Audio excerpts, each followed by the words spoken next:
আল্লাহ তাআলা কিয়ামতের কঠিন ময়দানে যেদিন স্বামী স্ত্রীকে চিনবে না, স্ত্রী স্বামীকে দেখে পালিয়ে যাবে, বন্ধু বন্ধুরে চিনবে না, পীর সাহেব মুরিদরে চিনবে না, মুরিদ পীর সাহেবরে চিনবে না, দলের কর্মী তার নেতারে চিনবে না, নেতা তার কর্মীরে চিনবে না, বন্ধু বন্ধুরে দেখে পালাবে। এই কঠিন মুহূর্তে সূর্যটা মাথার কাছে চলে আসবে, জমিনটা তামার জমিন হবে, আজকের জমিনের মতো নয়।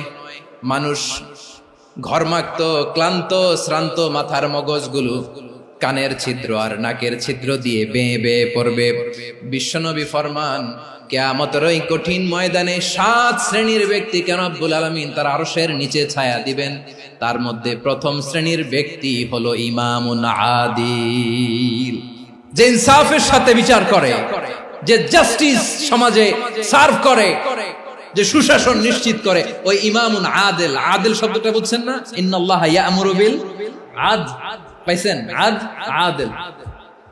7 শ্রেণীর ব্যক্তিকে আল্লাহ তাআলা সুশীতল আরশের নিচে ছায়া দিবেন, যেদিন তার দেয়া ছায়া ছাড়া কোনো ছায়া থাকবে না। এর প্রথম হচ্ছে ইমামুন আদিল, ন্যায়পরায়ণ শাসক। চিল্লায় বলেন সুবহানাল্লাহ।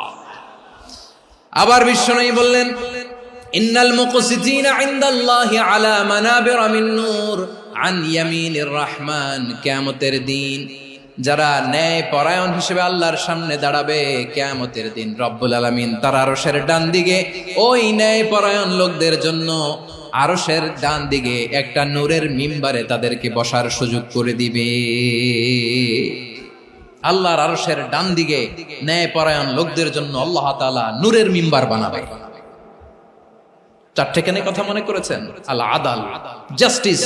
ইন্নাল্লাহা ইয়া'মুরু বিল আদল। আল্লাহ তাআলা এই আদালতের নির্দেশনা দেন, সুবিচার, সুশাসন। প্রিয় ভাইয়েরা, এটা আমরা বাংলাদেশে চাই কি চাই না?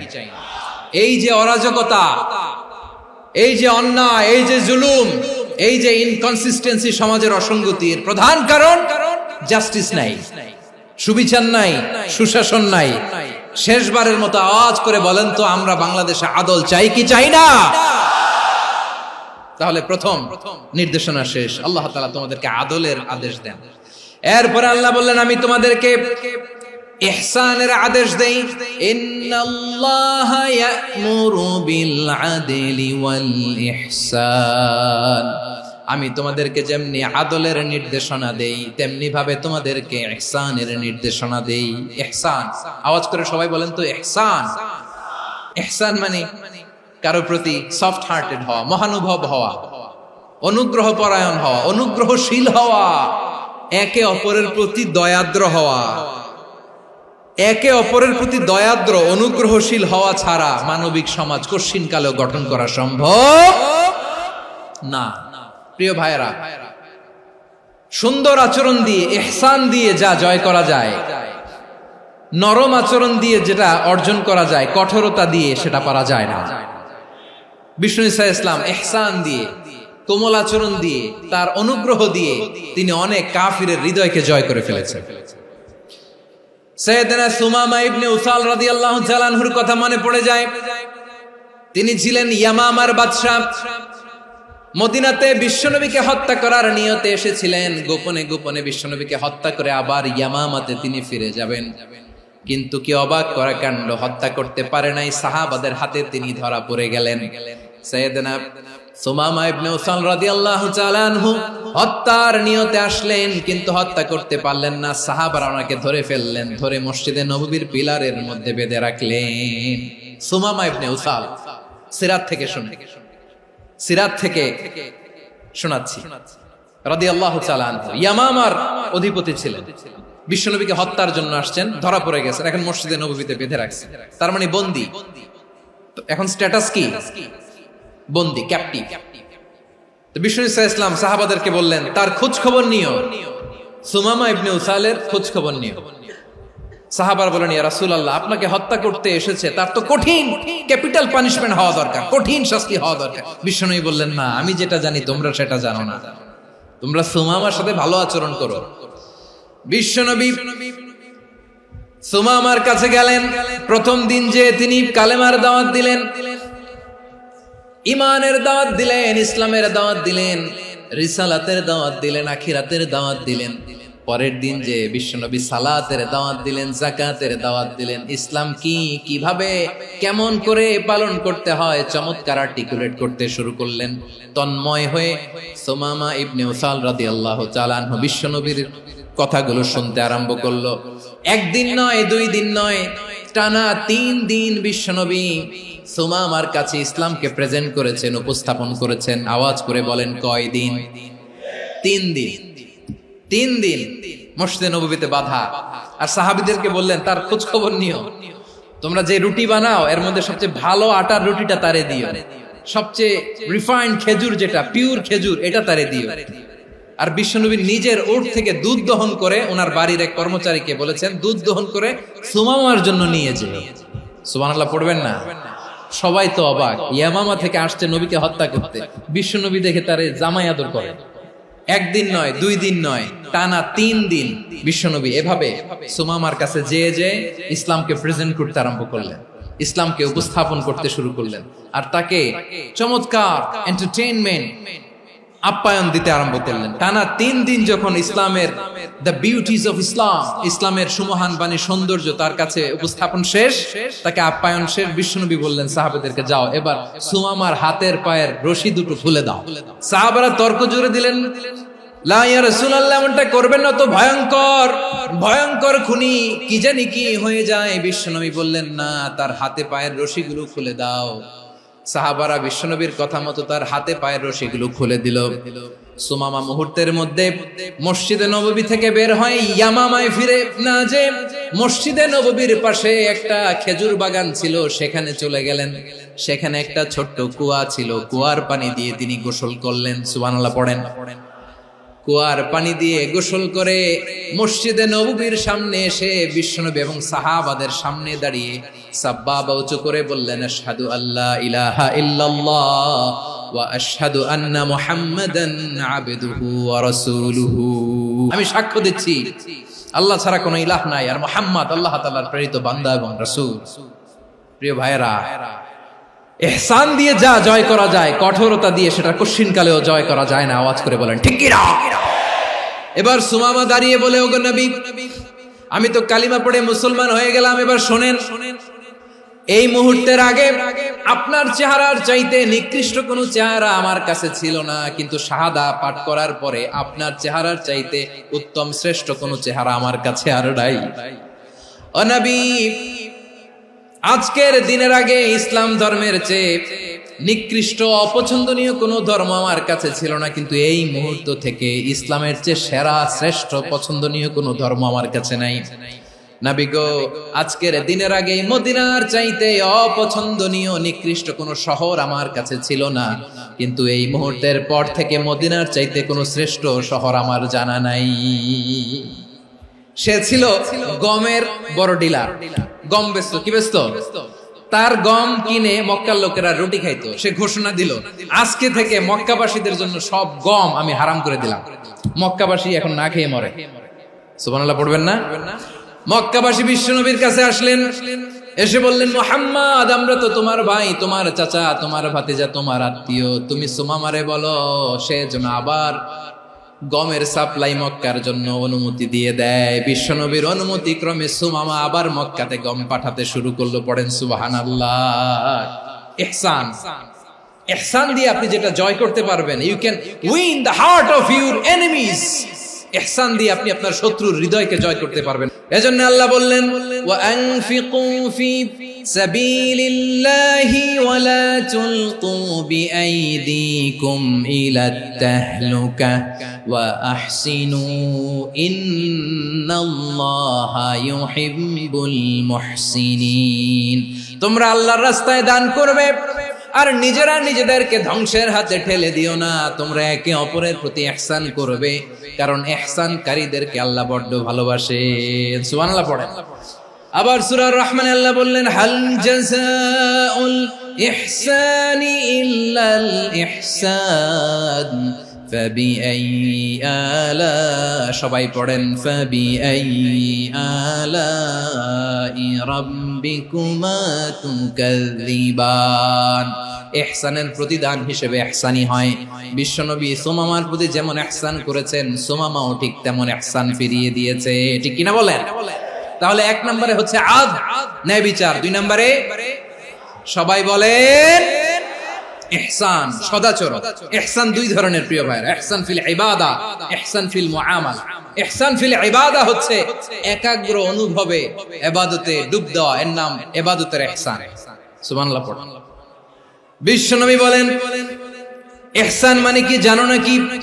হাদিসে জিবরিলে সাইয়েদনা জিবরিল আলাইহিস সালাম বিশ্বনবীকে বললেন আখবিরনি আনিল ইহসান। নবী আমাদেরকে বলেন ইহসান মানে কি? বিশ্বনবী বললেন আনতা আবুদাল্লাহা কাআন্নাকা তারাহু ফাইন লাম তাকুন তারাহু ফাইন্নাহু ইয়ারাক। ইহসান মানে হলো এমন ভাবে তুমি আল্লাহর সামনে নিজেকে উজাড় করে ইবাদত করবে, তুমি ভাববে তুমি আল্লাহকে দেখতে পাচ্ছ। আর এটা যদি ভাবা তোমার জন্য কঠিন হয়ে যায়, অন্তত এতটুকু তুমি ভাববা যে আল্লাহ তোমাকে দেখতে পাচ্ছেন। ঠিক কিনা বলেন? ও আমার বীর চট্টলার ভাইয়েরা, কেউ যেটা দেখে না সেটা দেখে কে? এই বিশ্বাস হৃদয়ের মধ্যে আছে? নামাজে যখন দাঁড়ান এই ফিলিংসটা আনা যাবে? এসা পর্যন্ত যে আমরা হায়াত পাবো কোনো গ্যারান্টি আছে? সবাই আওয়াজ করে বলেন গ্যারান্টি আছে? গ্যারান্টি নাই। এজন্য বিষ্ণু ইসলাম বলেছে এমন ভাবে নামাজে দাঁড়াও, ইবাদত করো, মনে করো হতে পারে এটাই আমার জীবনের শেষ নামাজ। পারফর্ম দ্য সালাহ as if this is your last and final prayer. এমন ভাবে সালাতে দাঁড়াও, ভাবো হতে পারে এটাই তোমার জীবনের শেষ নামাজ। এমন ভাবে নামাজে দাঁড়াও, ভাবো এটাই শেষ নামাজ। তাহলে নামাজে একাগ্রতা বাড়ায় দিবে কে? ফলে ইবাদতের ইহসান আমাদের অর্জিত হবে। আর মুআমালাতে ইহসান হলো, বিশ্বনবী বলেন ইন্নাল্লাহা তাবারাকা ওয়া তাআলা কাতাবাল ইহসানা আলা কুল্লি শাই ফাইযা কাতালতুম ফাআহসিনুল কিতলা ওয়া ইযা যাবাহতুম ফাআহসিনুয যাবহা ওয়ালিয়ুহিদ্দা আহাদুকুম শাফরাতাহু ওয়ালিয়ুরিহ যাবিহাতাহু। ইহসান দুই ধরনের, আওয়াজ করে বলতে হবে কয় ধরনের? একটা হচ্ছে ইহসান ফিল ইবাদা, ইবাদতে ইহসান। ইবাদতে ইহসান কি? একাগ্র অনুভব দিয়ে ইবাদত করা, মন প্রাণ দিয়ে ইবাদত করা। আর মুআমালাতে ইহসান কি? সব কাজে, দৈনন্দিন কাজে, কর্মে, সামাজিক অ্যাক্টিভিটিতে কোমলতা প্রদর্শন করা, অনুগ্রহের সাথে সবকিছু করা। আল্লাহ তাআলা ইন্নাল্লাহা তাবারাকা ওয়া তাআলা কাতাবাল ইহসানা আলা কুল্লি শাই, তিনি সবকিছুর ব্যাপারে ইহসানকে আবশ্যক করেছেন। সবকিছু, মুমিনের সব কাজে ইহসানের পরশ থাকবে। ওয়া ইযা কাতালতুম ফাহসিনুল কিতলা, বিষ্ণুই বলেন তুমি যখন কাউকে হত্যা করো ইহসানের সাথে করো। সুবহানাল্লাহ পড়বেন না? যখন হত্যা করো তখনও ইহসানের সাথে। আচ্ছা হত্যা করবো আবার ইহসান আসবে করতে করে তো মেরেই ফেলবো আমি। আল্লাহ, ও ভাই একজন খুন করেছে, খুনি, রাষ্ট্রীয় আইনে তার শাস্তি হয়েছে ডেথ পেনাল্টি, মৃত্যুদণ্ড। এখন মৃত্যুদণ্ড দেখে আপনি যেমনি মন চায় তেমনি মারবেন লোকটারে? ওর নাক কেটে ফেলতে পারবেন? ওর কান কাটতে পারবেন? ওর চোখ উপড়ে ফেলতে পারবেন আপনি? যেমন মন চায় তার অঙ্গহানি করা যাবে না। ইহসানের সাথে তাকে হত্যা করো। সুবহানাল্লাহ, this is Islam, this is the true essence of Islam. ওয়া ইযা যাবাহতুম ফাহসিনুয যাবহা, যখন জবাই করবে তখনও ইহসানের সাথে জবাই করবে। করব জবাই, ওইখানেও নাকি ইহসান। আচ্ছা কুরবানির দিন আমরা পশুগুলোরে কি করি বলেন সবাই আওয়াজ করে? জবাই। জবাই মানে তো এটারে মেরেই ফেলতেছি, একটু পরে তো টুকরো টুকরো করে গোশতগুলো খাবো, এটা তো খাবো, এটা তো মেরেই ফেলবে। বিষ্ণু বলে না, জবাইয়ের মধ্যেও মুমিনের জবাইয়ের ভেতরেও ইহসানের পরশ থাকা চাই। যখন জবাই করবে প্রাণীটাকে হাত পা টাইট করে বেঁধে নাও, ছুরিটাকে শার্পেন করে নাও, ধারালো করে নাও, যাতে অল্প সময়ে জবাইটা হয়ে যায়, প্রাণীটা যাতে কম কষ্ট পায়। সুবহানাল্লাহ পড়ে। দিস ইজ কল্ড ইহসান। আল্লাহ তাআলা যেমনি আদলের আদেশ করেছেন, ন্যায় বিচার, জাস্টিস এনশিওর করতে বলেছেন, সমাজে ইহসানের ব্যবহার, ইহসানের অনুশীলন তিনি করতে বলেছেন। এজন্য মুমিনের প্রতিটি কাজে, আমার চট্টগ্রামের ভাইয়েরা আমার দিকে তাকান, খেয়াল করে শুনুন, মুমিন জীবনের প্রতিটি কাজে ইহসানের পরশ থাকা চাই। আমরা যেন আমাদের পরিবারের প্রতি ইহসান করি, আমরা যেন আমাদের কর্মচারীদের প্রতি ইহসান করি, আমরা যেন আমাদের কলিগদের প্রতি ইহসান করি, আমরা যেন আমাদের ভাইদের প্রতি ইহসান করি। মুমিন জীবনের প্রতি কাজে ইহসানের পরশ থাকার দরকার আছে না নাই? কথা বুঝতে পেরেছেন? তাহলে আল্লাহ তাআলার তিনটা আদেশ ছিল, কয়টা গেল? প্রথমে কি ছিল? আদল। দুই নম্বরে তিন নম্বরে রব্বুল আলামিন বললেন ওয়া ইতাইদিল কুরবা, নিকট আত্মীয়দেরকে দান করো। নিকট আত্মীয়দেরকে দাও, যারা তোমাদের ব্লাড কানেকশনের আত্মীয় তাদেরকে তোমরা দাও। এখানে জেনারেলি বললেন দাও, কি দিব সেটা তিনি এখানে বলেন নাই, সেটা তিনি সূরাতুল ইসরার মধ্যে বলেছেন। আল্লাহ বলেন ওয়া আতিযাল কুরবা হাক্কাহ, নিকট আত্মীয়দেরকে তাদের অধিকার, তাদের প্রাপ্য তোমরা বুঝিয়ে দাও। দেখেন, একটা শান্তির সমাজ, একটা সমৃদ্ধ সমাজ, একটা মানবিক সমাজ গঠনের জন্য আল্লাহ তাআলা বেশি না মাত্র তিনটা অর্ডার, তিনটা ভার্ডিক্ট তিনি জারি করেছেন। এক নাম্বার সুশাসন, ন্যায় বিচার। দুই নাম্বার ইহসান। তিন নাম্বার নিকটাত্মীয়, যারা কাছের, তোমার ভেরি ক্লোজ রিলেশনশিপে আছে, তাদেরকে দাও। দাও, দিলে বাড়িয়ে দেয় কে? অনেকে দিতে চায় না, কৃপণতা করে। দিলে বাড়ায় দেয় কে? ও মিয়া, মদিনার মধ্যে সবচাইতে গরিব সাহাবী ছিল বেলাল রাদিয়াল্লাহু তাআলা আনহু। ওনার এন্টায়ার অ্যাসেট, সম্পদের পরিমাণ কতদূর জানেন? একটা লুঙ্গি। বেলাল রাদিয়াল্লাহু তাআলা আনহু, ওনার টোটাল ওয়েলথের এস্টিমেশন হচ্ছে মাত্র একটা লুঙ্গি। একটা লুঙ্গি, টোটাল ওয়েলথ এস্টিমেশন, টোটাল সম্পদের পরিমাণ বেলাল রাদিয়াল্লাহু তাআলা আনহুর কি ছিল? ওই বেলাল রাদিয়াল্লাহু তাআলা আনহুকে বিষ্ণু ইসলাম বলেছেন আনফিক ইয়া বেলাল, ও বেলাল তুমিও দাও। ওয়ালা তাখশা মিন যিল আরশি ইখলালা, আরশের অধিপতির তো কোনো ঘাটতি নাই, তুমি দিলে ওই আল্লাহ তোমারে বাড়ায় দিবে। এজন্য আমার প্রিয় ভাইয়েরা, দিলে কমে না, দিলে বাড়ে। অনেকে ধরে রাখে, নতুন কিছু নিতে পারে না, হাত দিয়ে যেটা ধরে রেখেছেন এটা দিয়ে দেন, বড় একটা ধরার সুযোগ পাবেন। জোরে বলেন ঠিক কিনা? রব্বুল আলামিন বললেন তিন নাম্বার আদেশ হলো তোমাদের প্রতি সমাজটারে কেমন করে মানবিক সমাজ, সুন্দর সমাজ গড়বা। তিন নাম্বার আদেশ হলো ওয়া আতিদাল কুরবা হাক্কা, নিকটাত্মীয়দেরকে তাদের প্রাপ্য বুঝিয়ে দাও। এই নিকটাত্মীয়দেরকে তাদের অধিকার বুঝিয়ে দেওয়া, প্রাপ্য বুঝিয়ে দেওয়াতে আমাদের গাফলতি আছে না নাই? অনেকে দেখবেন অনেক আল্লাহওয়ালা, তাহাজ্জুদ গুজার, সেজদা দিতে দিতে কপালে কালো দাগ ফেলে দিছে, সে তার বোনের হকটা আদায় করে নাই, আছে না নাই? অনেক বড় হাজী সাহেব, বিশাল লম্বা দাড়ি, ছেলেরে সব দিয়ে দিছে, মেয়েরে কিছু দেয় নাই, মেয়ের হক আদায় করে নাই, আছে না নাই? এই হাজী সাহেবেরা, এই আল্লাহওয়ালারা কিয়ামতের ময়দানে আটকে যাবে। আপনি অন্যের অধিকার নষ্ট করেছেন, তাদের রাইটস কে ভায়োলেট করেছেন। এজন্য আল্লাহ তাআলা বলেন, কারো অধিকার যদি কেউ নষ্ট করে, ওই সমাজটা মানবিক সমাজ কঠিনকালেও হতে পারে না। এজন্য তিন নম্বর আল্লাহ বললেন ওয়া ইতাইদিল কুরবা, নিকটাত্মীয়দেরকে দাও। কি দিবা? তাদের অধিকার দিয়ে দাও। বোনের অধিকার বুঝিয়ে দাও, মেয়ের অধিকার বুঝিয়ে দাও, ফুফুর অধিকার বুঝিয়ে দাও। দেখবেন অনেক মায়েরা ছেলের পাতে মুরগির রান দেয়, মেয়ের পাতে দেয় মুরগির ঠ্যাং। তো মেয়ের কি মুরগির রান খেতে মনে চায় না? মনে চায় না? এমনটা করা যাবে না। নিকটাত্মীয়দেরকে অধিকার দিয়ে দাও, নিকটাত্মীয়ের সাথে সুসম্পর্ক রাখো। আদেশটা কার? এজন্য প্রিয় ভাইয়েরা, জীবনে যদি বারাকা অর্জন করতে চান, নিকটাত্মীয়দের সাথে সুসম্পর্ক রাখতে হবে, তাদের জন্য উপহার পাঠাতে হবে। বিশ্বনবী বলেন লা ইয়াদখুলুল জান্নাতা কাতে, যে ব্যক্তি আত্মীয়তার সম্পর্ককে ছিন্ন করে দেয়, সে কঠিন কালেও আল্লাহর জান্নাতে ঢুকবে না। আপনি কি এটারে সহজ হাদিস মনে করছেন? এটা সহজ কথা?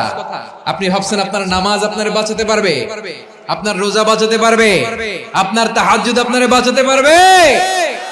অধিকার নষ্ট করলে কিছুই আপনারে বাঁচাতে পারবে না।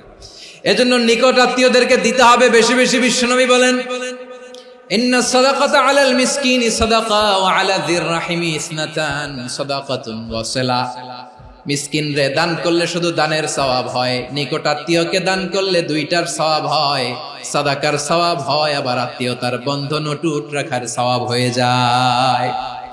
আবার বিশ্বনবী বললেন মান সাররাহু আইয়ুবসাতা লাহু ফি রিজকিহি ওয়া ইনসালাহু ফি আসারিহি ফালইয়াসিল রাহিমা। যে ব্যক্তি তার রিজিকের প্রশস্ততা চায় আর হায়াতে বরকত চায়, সে যেন তার আত্মীয়ের সাথে সুসম্পর্ক রাখে। আমার প্রিয় চট্টলার ভাইয়েরা, আমাদের রিজিক বাড়ুক, এটা আমরা চাই কি চাই না? সবাই চান? হ্যাঁ, আমাদের রিজিকে প্রশস্ততা আসুক, চাই কি চাই না? আমাদের হায়াতে বরকত আসুক, আমরা চাই কি চাই না? এই দুইটা যদি চান তাহলে নিকটাত্মীয়দের সাথে সুসম্পর্ক রাখবেন। পারবেন? তাহলে সমাজটারে মানবিক সমাজ বানায় দিবে কে? তিনটা আদেশ